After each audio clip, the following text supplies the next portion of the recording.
Hey everyone, welcome to the Get Your Life Together Girl podcast. I'm your host, Danielle Van.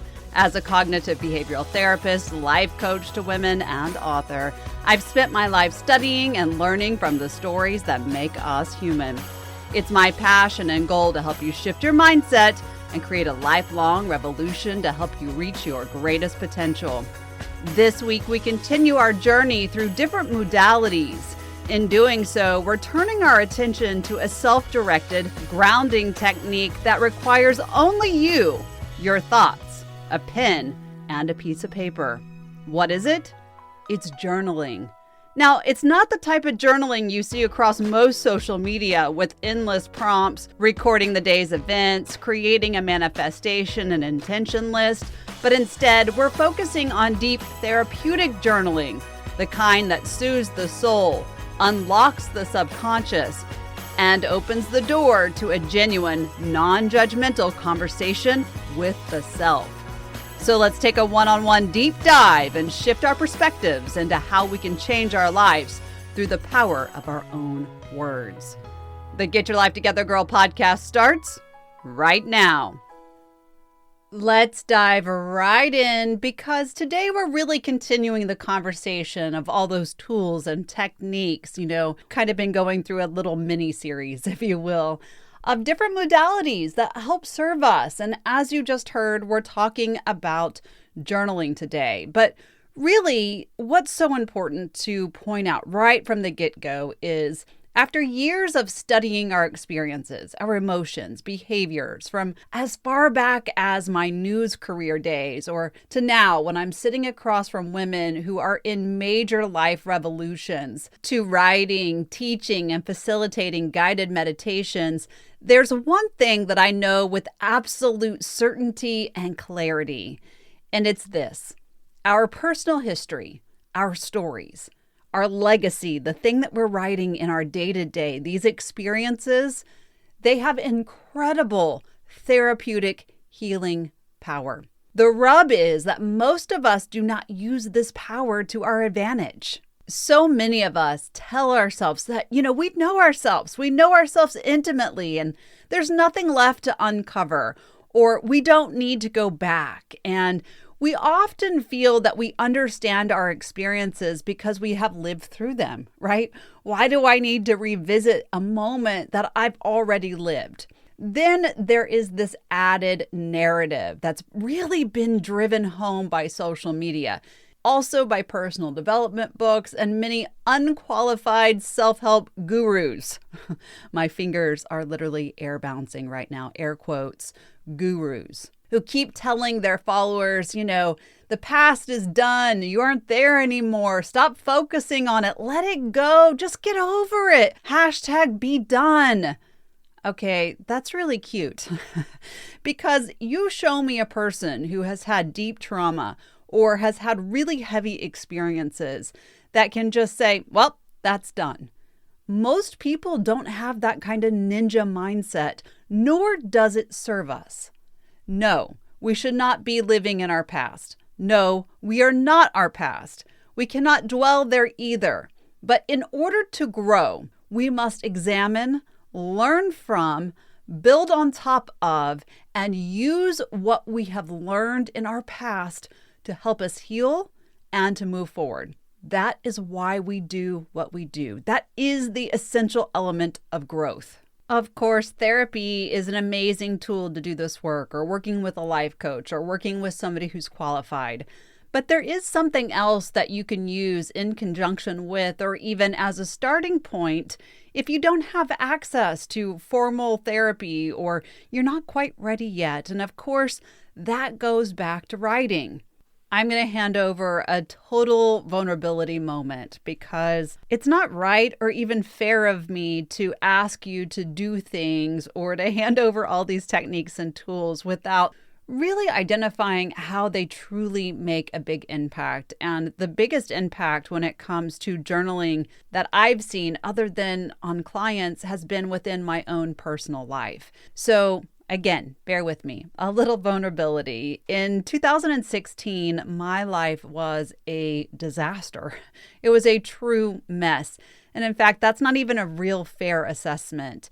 It was an emotional, mental, physical, and spiritual tornado, really, complete disaster. In July of that year, everything I thought I knew, wanted, was creating, even had, completely changed. Literally everything around me felt as if it was tumbling down and the earth beneath my feet was opening up and swallowing me whole. You know, while everything else in my life was tumbling down, I was trying to figure out how to stand still. My father-in-law passed away. 7 days later, my stepmom of over 30 years, who I was extremely close to, passed away. 45 days later, our middle daughter, Madison, was gravely ill, laying in my arms as she was in kidney failure inside of an emergency room.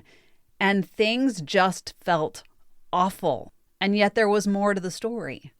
The day after her kidney removal surgery, I found myself in the emergency room screaming in so much pain that I, as well as the doctor treating me, thought I was having a brain aneurysm. All of that trauma, all of that was falling on top of me. You know, my life looked nothing like it had at the start of that year, and something within me knew that nothing would ever be the same again. Add that to the fact that my mind, heart, and body were exhausted. My emotional state was not good. My physical state was a disaster too. Of course, now I can look back and say it was the greatest blessing of my entire life. However, then it felt like a shit show. I'm not going to lie to you. And honestly, it was. And maybe you're saying, okay, Danielle, I get what you're saying, but why do I actually care? Why do I care how you were falling apart? How does any of this serve me? And all I'm going to say to you is hang with me. There is a reason why I'm telling you this, I promise. And that reason starts with the fact that I found myself where many women have met me since. You know, perhaps it's a place you've been in or you are in now. That place where you're uttering the words, I am broken. My life is broken. I want change, but I just don't know how to get there. That's where I was. You know, to go below those feelings, to go deeper into those truths, I, like many, only wanted a way out. I know I wanted out of the emotional pain. I wanted out of feeling like everything was literally killing me. I had to find something, anything that would soothe my soul and bring me back into balance while honoring the change of perspective I had gone through. But what? What was that? How? And would it come early enough or soon enough to get me out of the pain I was experiencing? You know that saying, the teacher will appear when the student is ready. I was the student, and the teacher would ultimately be my own story, my own words. So here's an aha moment for you right off the bat. That truth, that is the truth for everyone in this universe. Our story, our own words, our own experiences, they are teachers. But like I said before, many of us don't use that to our advantage. Now, it wouldn't be fair to say that I came up to this understanding by myself, right? Or I came to it alone. I didn't. No way. I had a beautiful friend who was tapped into what was going on in my life. She knew my grief. She knew my history. And because of that, she continued to push me into two directions. One was meditation, and the other was to pick up my pen. Truthfully, she had probably told me 10 times to write out my feelings, and all 10 times I dismissed the conversation and her, to be honest. But it was the 11th time that got me, that stuck to my bones and opened my mind just enough to hear what she was actually saying, what was actually being said to me.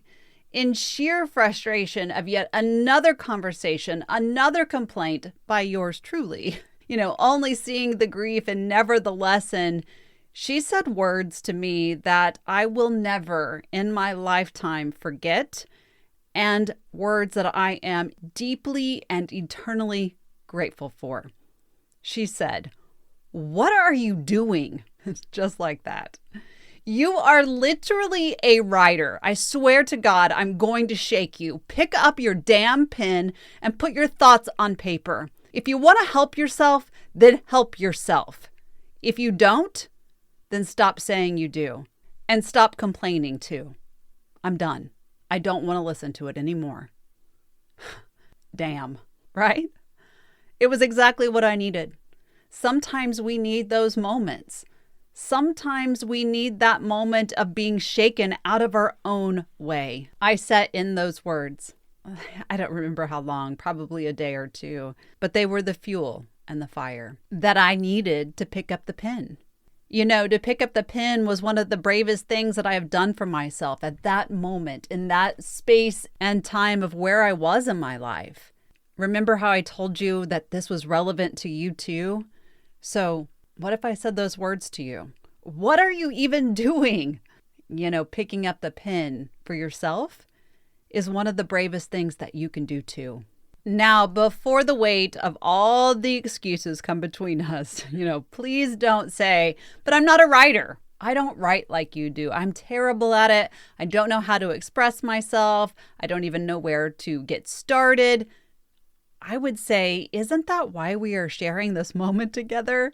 Of course it is. To express yourself unfiltered, uninhabited, without bias or parameters or fear of judgment, because you don't have to show anyone what you write. We really not only help gain insight into our deep subconscious thoughts, emotions, and behaviors, it gives us the power to help solve problems that we are trying to get at in our day-to-day life. It helps reduce stress. It unlocks the answers we've been seeking. And it gives us the understanding to the pieces of the very reason why life has felt shaky, uncertain, and any other manifestation of upheaval or negativity. Perhaps those seem like big results for simply putting pen to paper, but when done correctly, the key word here is correctly, those results are not only measurable, they're tangible and within reach of nearly every person who puts this practice into action. I know because I've done it myself. I've guided so many through doing it for themselves too. Journaling is really the key that unlocks what is buried. It's the key that helps you meet you right where you are right now, right? It's like this intimate dance with the self. I said the words, when done correctly. Listen, if you put the word journaling into any search engine, but particularly Google, you are going to hit over 32 million articles, images, videos, free downloads, blogs, you name it. And those hits are going to span from journaling as to what it should be, how to do it, what isn't working, what does work, and everything in between. Talk about overwhelm when you're talking about 32 million hits. Let me assure you that I've done the research, and the journaling that we're going to talk about today, that we're going to walk through, isn't about bullet points or a diary or any kind of log. Those are great. And if they work for you, stick with it. But if you really want to go deeper, if you really want to get into the bones and the soul of what it is you're trying to work through, we have to go a step further. We have to get into the subconscious mind. If you're a frequent listener of this podcast, you've heard me talk about the subconscious mind before, but I want to dig deeper into it when it comes to journaling as a therapeutic or healing mechanism. First things first, let's look at the subconscious mind in the way that it works. And it works in patterns. This is why we have automatic behavior, automatic responses to things that we've experienced or felt before. So we need to point that out and really keep that in the forefront of our minds. We often behave, think, and feel the way we do because we've already attached meaning from another situation, and we've told our brain that we either dislike or like what is in front of us. This is big when it comes to our everyday lives. When we aren't mindful, we go around with these preset judgments of what works and what doesn't. One of my favorite quotes from the late Dr. Wayne Dyer is this: "It's to be open to everything, attached to nothing." Those words speak so heavily to how our subconscious mind works. More so, this idea is especially huge and necessary when we talk about ways that we process or deal with the hard experiences in our life. So let's build on that idea. With patterns in place, we must look at the subconscious mind for what it is. It's sort of our iCloud, right? Our memory bank, if you will. Its capacity is virtually unlimited, and it permanently stores everything that happens to you, through you, and for you with no effort. That's huge, right? No effort is given. This just happens automatically. The subconscious job is to ensure that you respond how you are programmed, how you have told your mind to respond. This is why it is so important to know why you feel the way you do, how you think and why you think that way, and why you behave in the manner in which you behave. It also does everything it can to make sure you are consistent with your self-concept, right? So the way you see yourself. I'm not going to lie, there are many women who feel attacked by themselves when I tell them this truth, but there's another layer that we have to look at. The subconscious is subjective, meaning it doesn't think or reason independently. It merely obeys what it receives. What do I mean? Let's say you lose someone close to you. Your thought process around that loss can, it could be a number of things, but say it overwhelms you. Say it takes you down emotionally and that you mentally are having a very hard time wrapping your head around this kind of loss.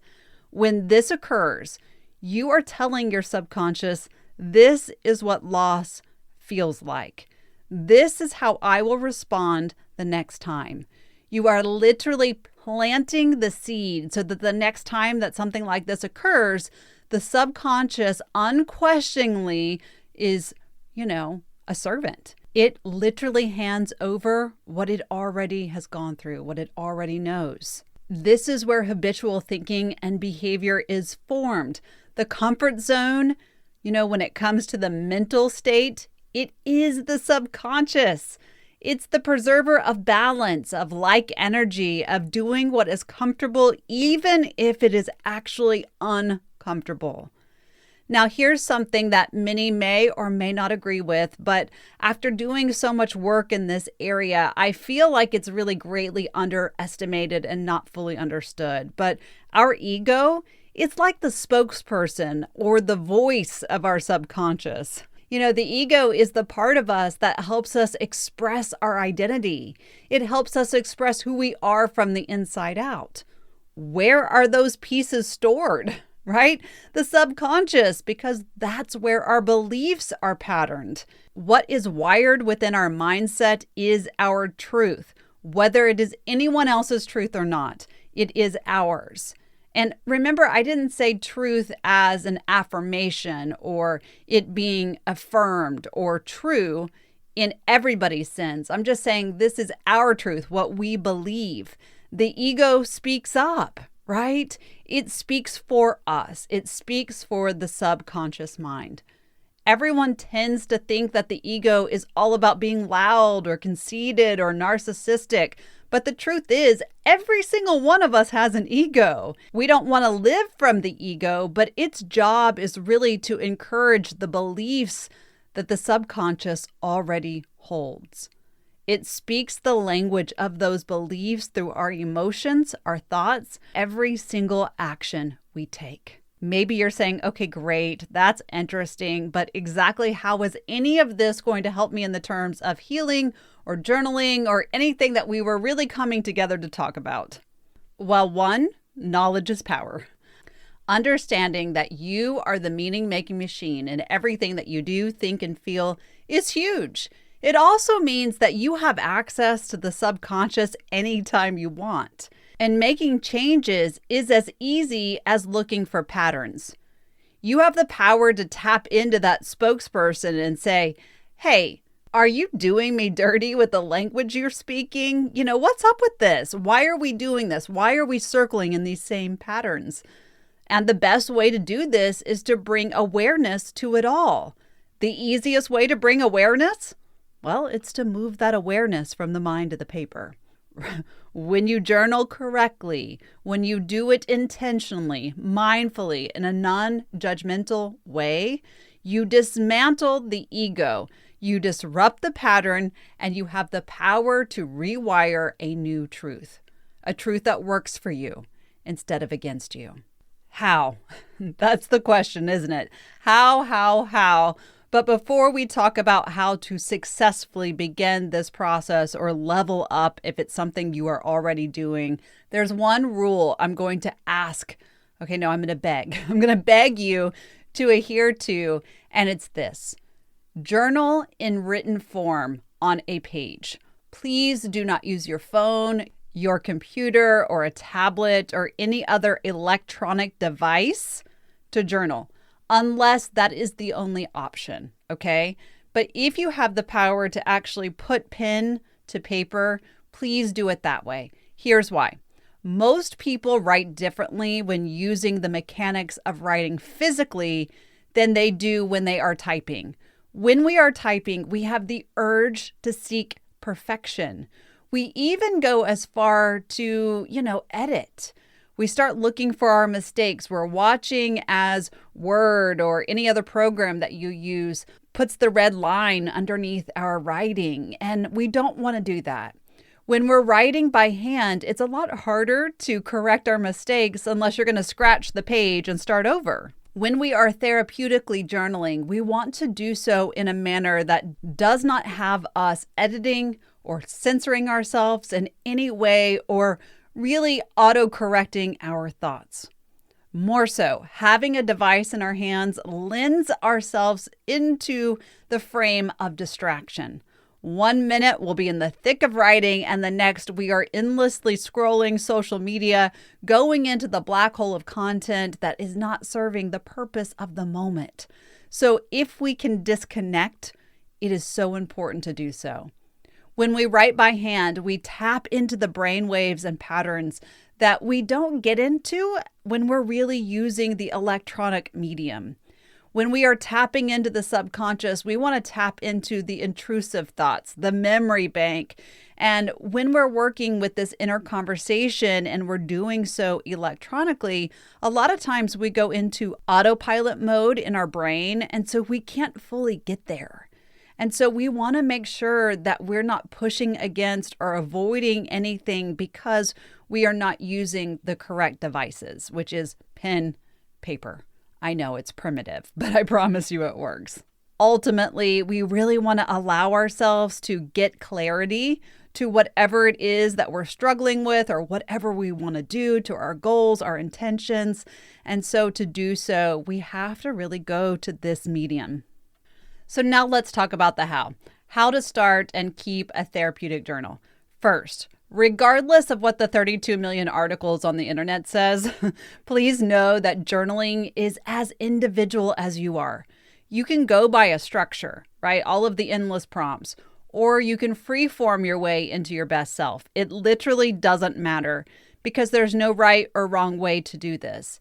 If it creates a healing path for you, it works for you. There are a few parameters that will assist you, and I want to hand those over. But again, these are not set in stone. They don't have to be done. However, they are huge helpers when you're getting started. So the first is to set an intention. Get to know your why. Why is it that you want to move through this healing path, this growth path, whatever it may be for you? What is it in your life, your past, your current moment that keeps coming up and finding its way into your thought pattern day after day? Are you holding on to your childhood or how it was for you? Are you dissatisfied in your marriage or your relationship? Are you feeling purposeless and struggling with low self-esteem or self-worth?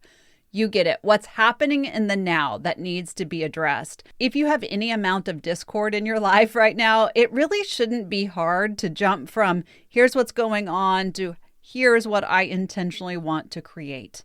Now, on the other hand, therapeutic journaling doesn't have to be used to solve a problem or to heal. It can be used for growth too. So if you don't have situations right now that you need to address, maybe look at what is really working in your life. How satisfied are you? Is there something that you can focus on right here, right now, that's going to make your life 1%, 10%, or even 50% better? Whatever it is, establish an intention. If you don't know what that sounds like, go back to the podcast where I talk about the power of intentionality over setting goals, because there I outline exactly how to do it and what the formula is for setting intentions that have purpose and are achievable. Now, with an intention in hand, you can move on to step 2, and that is to create a routine or a schedule for your journaling. Now, like I said, this is your path. However, please do not skip this step. It's highly important. When people begin to journal, they often get really excited, or they're doing it because their coach or their therapist is telling them that they have to in order to meet with them again the next week. And so they're coming to it really reluctantly. But either way, we often start with something with the intention to do it, and then life gets in the way, and this new thing that we've sort of kind of committed to falls off the to-do list. You want to set yourself up for success. So how you do that is to set time within your schedule. The other big thing is this: it doesn't have to be an hour each day. If all you have is 15 minutes to engage with yourself, to dance with your thoughts and your feelings and your soul, then engage for 15 minutes, right? What's important to note is that habits are formed through consistency. Consistency is created by putting aside the time to show up. I personally journal every single day, still to this day, without fail. If school is in session, I will get up somewhere between 4:30 and 5 a.m. and do about 20 minutes of writing before my meditation time. I am not saying that is when you need to do this or that you need to get up that early. That's just what works for me. My house is quiet at that time. My husband and children are still asleep. I have the power to turn off the notification from whatever app or email or platforms that I engage with. I really can get into a place that is unrestricted and unbothered by anyone or anything that is asking for my time and attention. So what works for you? Is it early in the morning? Is it after you get the kids to school? Is it during your lunch break at work? Is it right before bed? What really will work within your schedule? So I love the idea of really setting an appointment with yourself. I'll tell you a funny story too. I had a woman that I worked with who knew herself well enough that if she didn't put a price tag on her time, she wouldn't necessarily follow through. She was a very successful businesswoman who always thought in terms of ROI, return on investment. So she would schedule time to journal, and if she didn't actually do it, then she would charge herself for not showing up to her personal appointment. And every time she didn't, she would charge herself $25 and then move that money from her bank account into her savings account. Well, there was about a span of a 3-week time period where she did not actually show up to the appointment that she set day after day. So 3 weeks, every single day, she ended up moving over $525 into her savings account.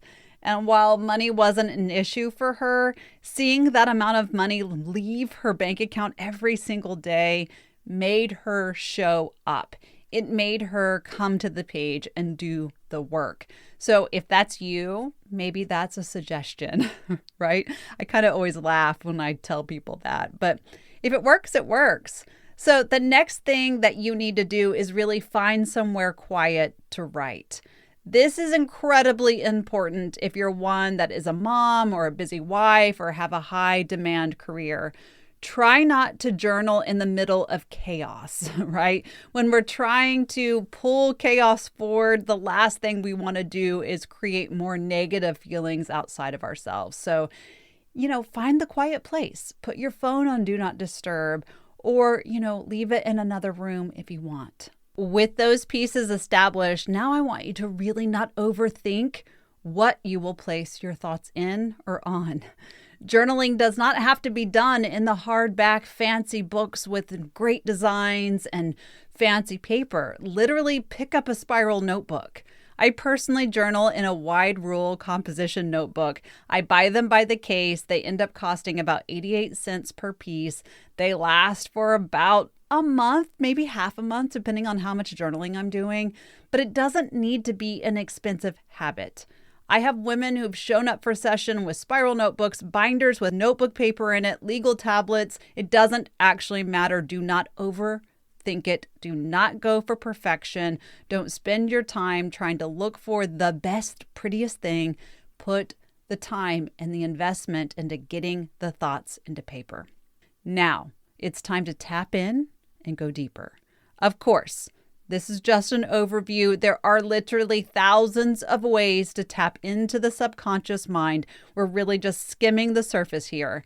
But there are ways for you to begin. And even if you've already journaled before, you're currently doing it now, remember that there is absolutely nothing wrong with returning back to a beginner's mindset. Shifting how we are doing things now, it's never wrong, right? And doing so can often allow us to get into a new layer of ourselves, get down to the root of an answer that maybe we didn't even know we needed. So the first step into therapeutic subconscious exploring through journaling is to start where you are right now today.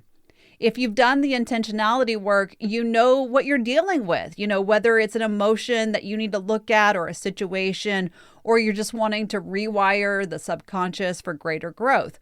Whatever it is, start with that framework of how you feel right now, not how you felt at the time, what has unfolded, or how you want the situation to be. That stuff will come up. It will surface. But what I really want you to do right now is focus on the now. When you do so, what happens is you begin to see how the relationship to the moment has changed. We'll talk about that in just a moment. But with this mindset geared in the now, start writing from the first thought that pops into your mind. This is huge. Don't overthink it. Just get into the very first thought that comes up. When we do this, the mind lets go of what we think we should be writing about and goes into what needs to be addressed at the moment. So give yourself permission to meet your thoughts where they are as they are. Next, allow yourself to drop into your feelings. Especially if something comes up, allow yourself to feel the moment. When we get into proper journaling, a side effect of this is we learn to meet our emotions. We find out what they really mean to us. We can see how the thoughts make us feel and how that creates the action we take. So drop in, feel. If you feel like you're going to cry, cry. If you want to laugh, laugh. If you feel like you're going to scream, let it loose. Anger, feel it too. The way we regulate our emotions is by witnessing our emotions. The way we change the subconscious pattern is to create a new one. When we feel and understand what is coming up for us, we can change what controls us. We can change our emotional situation. If we have already done the work around similar moments while we're journaling and we come and we meet another moment like it, guess what? We're going to have a different reaction because we've already witnessed that maybe we didn't love our first reaction. And we tell the subconscious, hey, my friend, the next time this comes up, this is how I am going to handle the situation. You are literally creating self-control by dropping in this way. If whatever comes up becomes too heavy, you really do have two choices, and this really comes down to self-permission. The first choice is to shift into something lighter for the time being, knowing that you will need to return at some point to really go through this. And the next one is to really resist the urge to stop. This is your practice, so you do what works for you. If something's too heavy, then, table it for a moment. But if you know that you can find emotional balance after moving through this, whether you're using breath work or exercise or meditation, whatever it is, but you know you can move back into center, then don't stop. Deal with what comes up in real time. But if it doesn't work, it doesn't work. But like any other healing work, understand you have to go through it in order to get through it. As you move through the writing process and you've really leaned in, you've looked at it, you are really dropping into your emotions, we can then move into the conscious thought process and begin to look at what is written. Now, this can be done at the same time that you're writing, or it can be tabled for a few days later, but you do want to examine your words. And when you do that, I want you to get into the practice of naming the emotion and the experience. Meaning, what did you feel when you wrote? What did you feel at the time the moment was originally occurring? Associate an emotion with a sensation. Was it anxiety? Were your hands trembling? Was it fear? Was it sadness? What was it? And name how that experience has impacted you. You can do this in 2 frames. One in a positive frame, and the other, of course, is negative. I want you to start with the negative, though. We always want to leave ourselves feeling our best, or at least even 1% better when we end the time with our journal. So start with the negative. It's important. And how we do that is really look at how this negatively impacted you. What needs to be cleaned up? How has this experience asked you to form patterns that you now need to let go of? You see, name the experience, lean into it, and give yourself permission to let go. Then name the positive. That sounds something like, this experience made me realize my strength is ... Get as detailed as you can. This is not the time for general statements. We want to begin to understand that everything that happens in our lives are, in fact, teachers. In fact, that's the next step. It is to receive the teaching moment and the wisdom of the moment.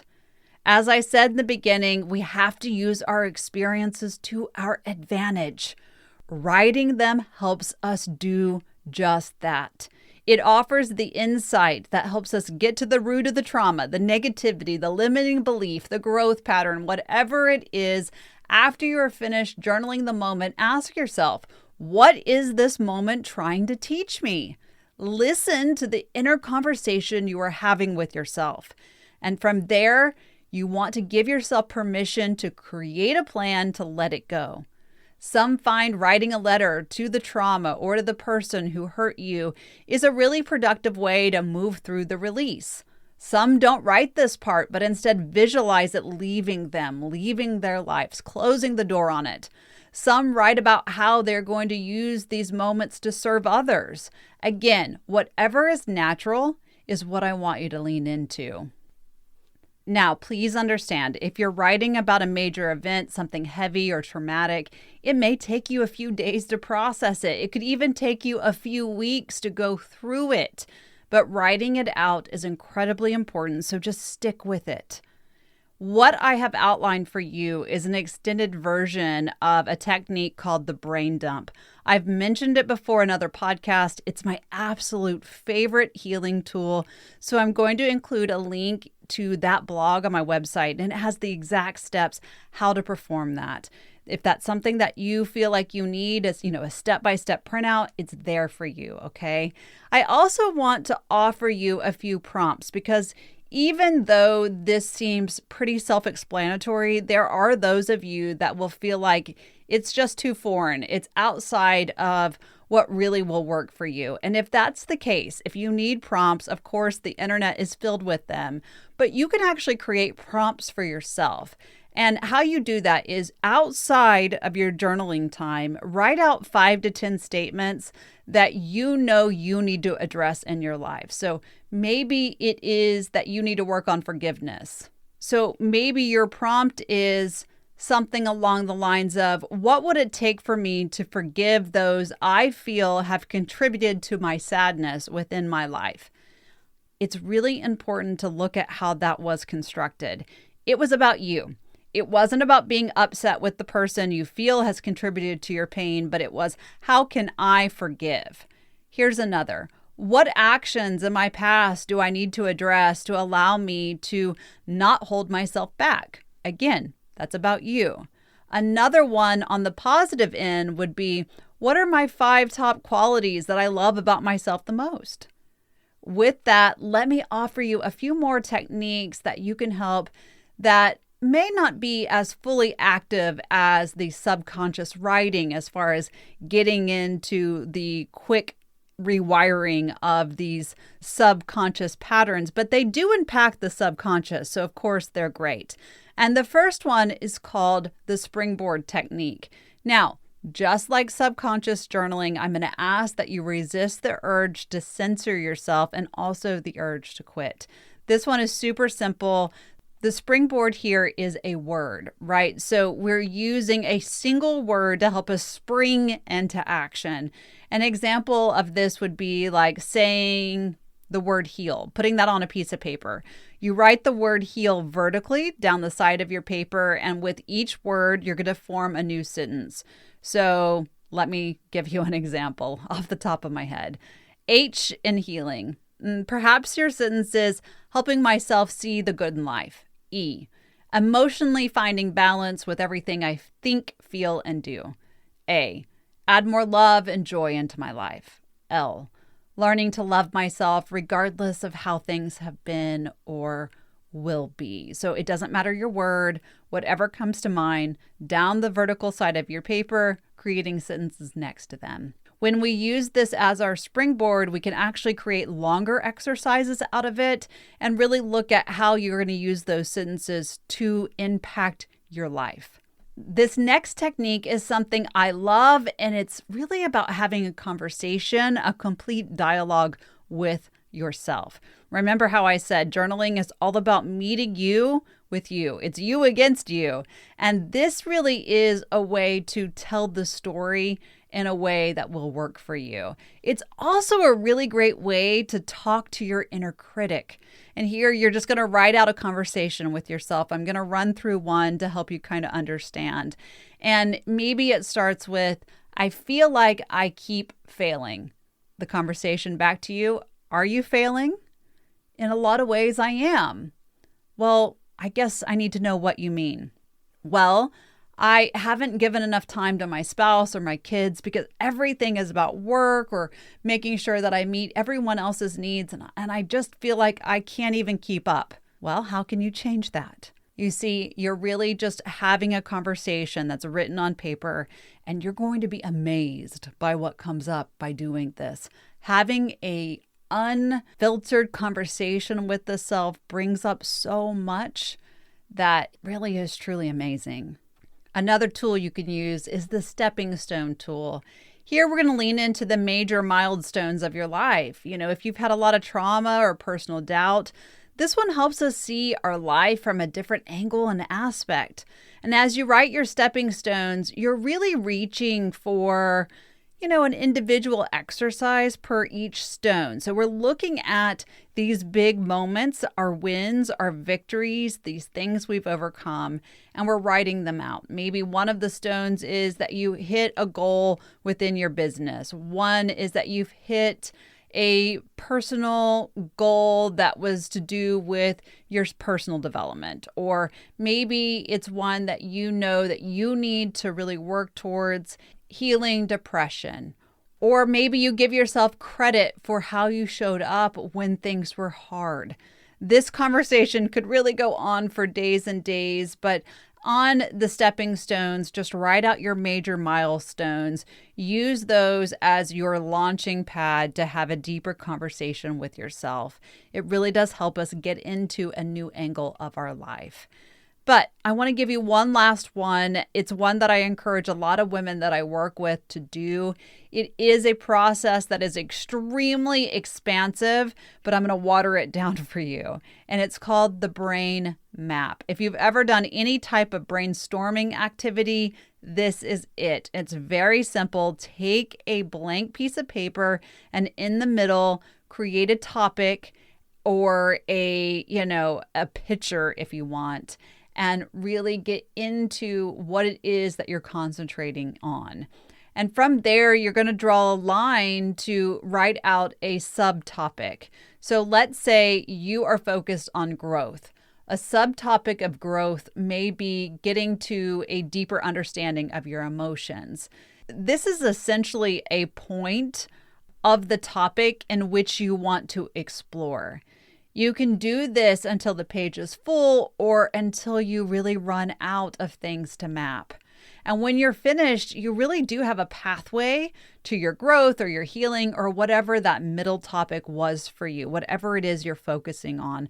I absolutely love this because so much comes up that is so unexpected for so many people. So give that a try. These are just a few ways to get started, and each of these are truly ways to open the door to what you need, want, and desire. It also helps you prioritize your needs and goals. As you make this practice a habit, you will begin to see things shift. You will begin to become very clear about what you want from yourself, from your life, and how you will and will not show up. It's here that we rewrite our stories and the subconscious. The truth is, when you ask yourself a question, every part of you, your brain, your emotional body, your spiritual body, your subconscious actually wants to help you find the answer, right? When I teach this type of journaling, I'm often asked, are there ways or signs to know that we haven't tapped into the subconscious? And of course, the answer is yes. And I'm going to briefly hand over these signs so that you can watch for them. Now, if you journal and you're not doing subconscious work, that's okay. Not every day needs to be really hard hitting. So give yourself permission and space to do what you need at the time. Just show up to the page anyway. Do it as what works for you at that moment. But overall, we do want to root down so that we can move through and become the best version of ourselves. So what are some of those signs? Being unable to complete a thought. If you are tapped in, you are not searching. The ideas will flow to you. You will not be stuck. So if you find yourself trying to find something to talk about, to write about on the page, know that you are not actually in the subconscious mind. And just give yourself permission to take a deep breath, release the thought, and try again. Maybe it doesn't work for you that day, and that's okay. The next sign to look out for is the one where you are stopping every few minutes to check your progress. If you are in the subconscious, you are likely unaware of the time that is passing. So if you find yourself checking your progress to look what you've written, you're not in the subconscious mind. If you find yourself really changing themes or bouncing from one topic to the other, it's likely that you are outside of the subconscious as well. Here, you're really creating a roadblock or a mental block to what you need to be doing. And again, give yourself permission to start again or to leave it at that moment. And lastly, if you find that you cannot focus, you really are reaching for your phone or your mind is really unsettled, know that you're not in the subconscious mind as well. There is a difference between feeling an old wound or working with limiting thoughts or really leaning into the negative and really not being able to focus. So if you can't focus, you're not in the subconscious. Now, I've given you so many reasons, really directed at healing and growth as to why you should make journaling a daily practice. But there are other benefits too, so I want to hand those over very quickly. It definitely promotes gratitude. We find appreciation for what is in our life. It improves our communication skills. It helps us manage our emotions. It removes blocks. It tracks our behavioral patterns. It helps us solve problems. We release negative emotions. We relieve ourselves of stress and anxiety. We give ourselves a kind of a baseline platform to start the day off with if we're doing it first thing in the morning. It's a powerful way to reflect on how things are going in our lives. It helps us set intentions. It spurs on creativity. And one of the other things that I love so much is it records your personal story. Journaling is a therapeutic, soothing, and honestly, a sacred practice. Come to the table and allow your mind, body, and soul to connect. Meet yourself. Meet yourself in a way that maybe you just haven't done before. After all, you deserve to feel your absolute best. And it's an essential step into getting your life together, girl. Thanks so much for listening to the Get Your Life Together Girl podcast. If you've enjoyed these tips to bettering your life, please subscribe and turn on notifications to be alerted each week when a new episode is released. You can follow us on social media at Get Your Life Together Girl on Instagram, Facebook, and TikTok. Or you can visit the show notes and our website at getyourlifetogethergirl.com. If you would like to go deeper into this technique, visit our show notes where you can purchase the downloadable ebook and journal, You Are Only as Strong as Your Weakest Emotion. Thank you for being a valuable part of this community. Until next time, be kind to yourself and others.